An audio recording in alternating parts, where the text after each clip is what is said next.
Easter weekend is the busiest period on the sales calendar for the chocolate industry, with people worldwide buying chocolate in large amounts, but with many sweet treats becoming increasingly expensive due to the rising price of cocoa, some are looking for alternatives to traditional chocolate. But how does chocolate without cocoa compare? Here's a look at a factory trying out the alternative in Alsace in eastern France with Caroline Bohm. It looks like chocolate, tastes like chocolate, but it's not chocolate.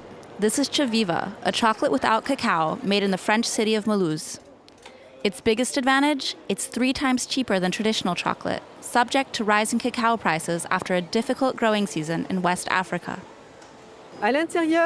Inside you have roasted sunflower seeds and raisin seeds. Roasting them reveals aromas like cocoa, very close to chocolate. Easter shoppers can't believe their taste buds. It's good. There's not much difference with any other chocolate. We tried praline, and it's very good. It's amazing. It really looks like chocolate. Maybe it's a little sweeter. There's a little aftertaste of something toasted. You can't taste the difference. You know it, but you can't taste it. Even purists like this Belgian chocolatier are impressed. It's very smooth. You can feel that there's quite a lot of added fat. It's very sweet. It hurts your teeth a bit, but it's not unpleasant. With zero cocoa, the results are quite impressive. As an alternative, it's a fine piece of work. But can this product really replace artisanal chocolate? Not so fast, he says. Chocolate without cacao could rather serve as a low-cost alternative, useful for products like cereals or chocolate bars.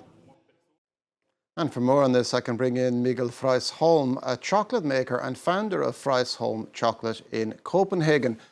Good morning, Mikkel, and thanks for joining us. How has this rise in cocoa prices been affecting your business? Well, not that much, actually, because before the crisis, I paid 3 to 4 times as much as my cheaper, more mass-producing colleagues for the quality of cacao we use. So I see the surge in prices more for the cheap chocolate in the supermarkets. And is it a trend that you expect to continue in the industry? I expect so. Both really cheap copy solutions like you're talking about before, which is not that far from mass-produced chocolate taste. So I think when people say they can't see the difference, it's because of the quality of the mainstream chocolate, unfortunately. Okay. And the chocolate industry and the cocoa trade has often been criticized for dubious ethical practices and not giving cocoa producers and workers a fair deal. What has your own experience been in the industry?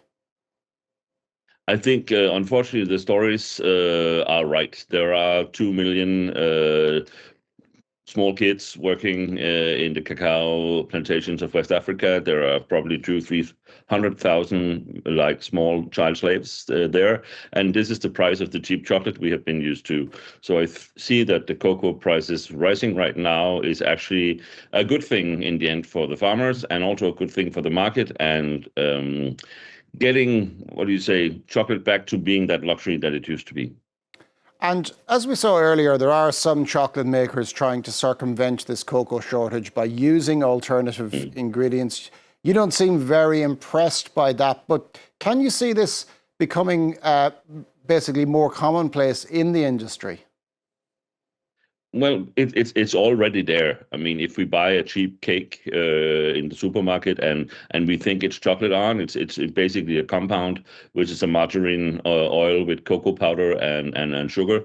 So I see it already there in the cheap market, and I don't know if this will actually replace this. I see it just as another version of the same.